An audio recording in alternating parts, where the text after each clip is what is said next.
Good evening. I think it's June 5th, 2025.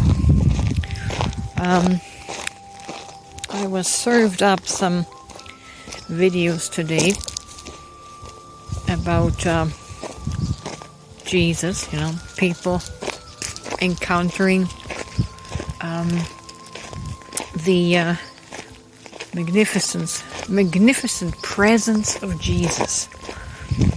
Not as a form, not even as a man, but just as consciousness. And the main characteristic of that encounter is this overwhelming sense of presence. And where people make I use the term mistake loosely. They don't know better because they're coming from the dualistic identification, the dualistic identity that has been created through ego. And the dualism is the illusion that makes us think that we are separate from God, right? So the people that encounter Jesus, or this presence, this light, this awareness, they make the mistake and give that a name. They give it the name Jesus.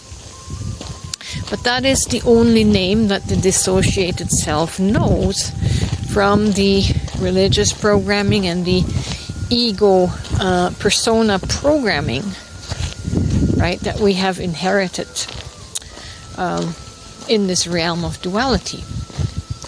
I'm not saying that you're not getting any results from such an encounter, but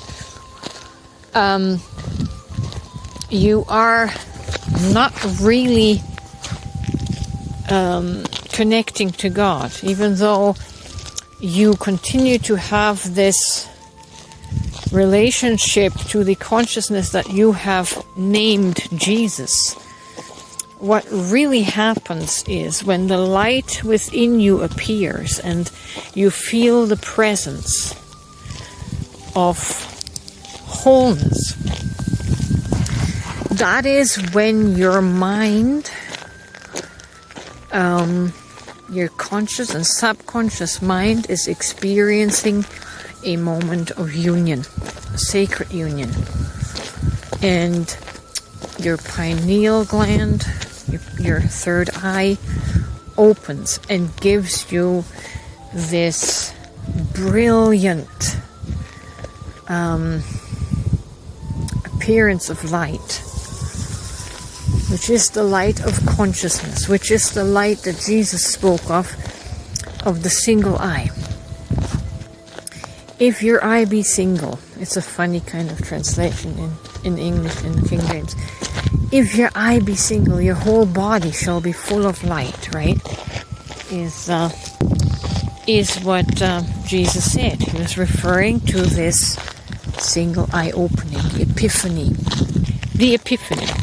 So that's the light and the wholeness consciousness that people experience when their subconscious and conscious mind merge in union. And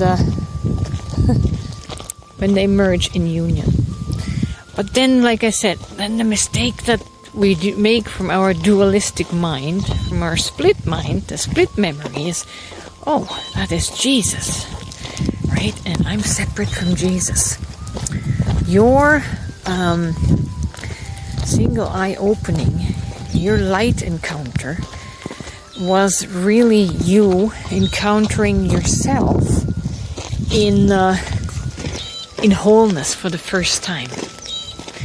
Your subconscious and conscious mind, like I said, came together in union, and you felt for the first time what it feels like to be whole, to not be fragmented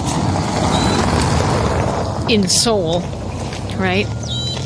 And that is that overwhelming feeling that we call God, right?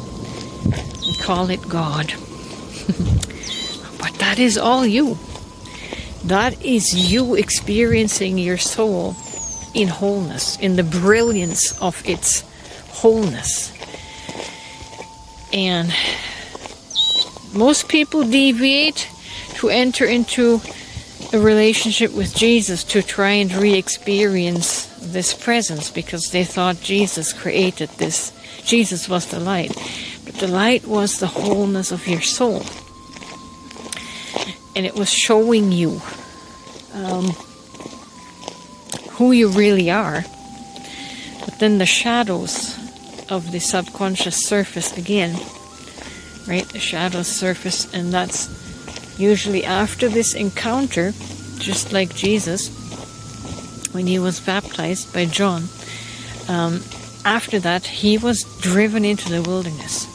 After that encounter, it's likely that you're going to be driven into the wilderness to contend with the wild beasts of your subconscious mind, where now the subconscious seeks to be integrated with the conscious mind to become this one or whole consciousness.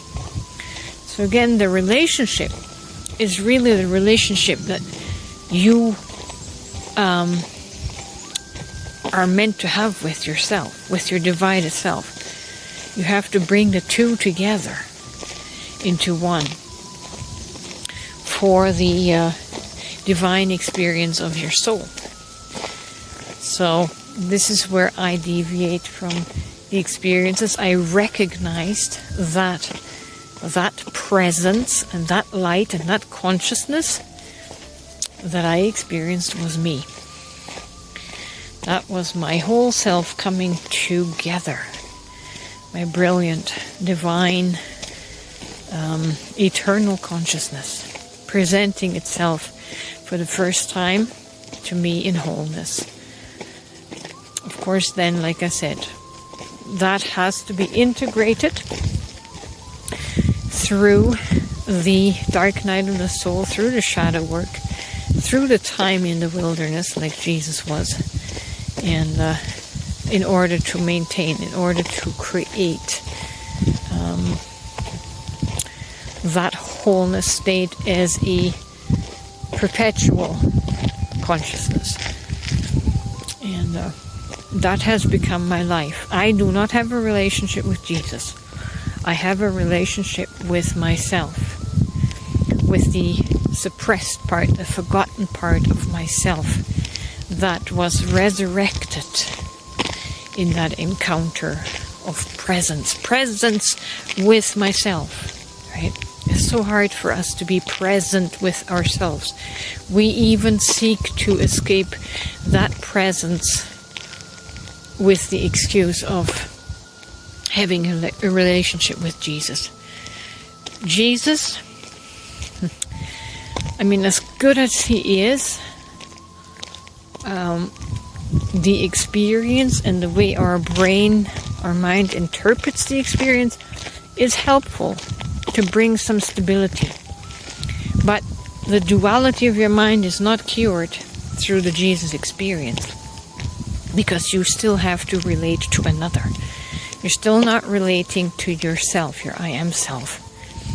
And so there's one more step to discover after your relationship with Jesus, and that is the relationship with yourself, with your eternal soul that recognizes, I like to use this mantra to awaken people and to break the religious spell, it recognizes that before Jesus was, I am. Before Jesus was, I am. That is the consciousness of your soul.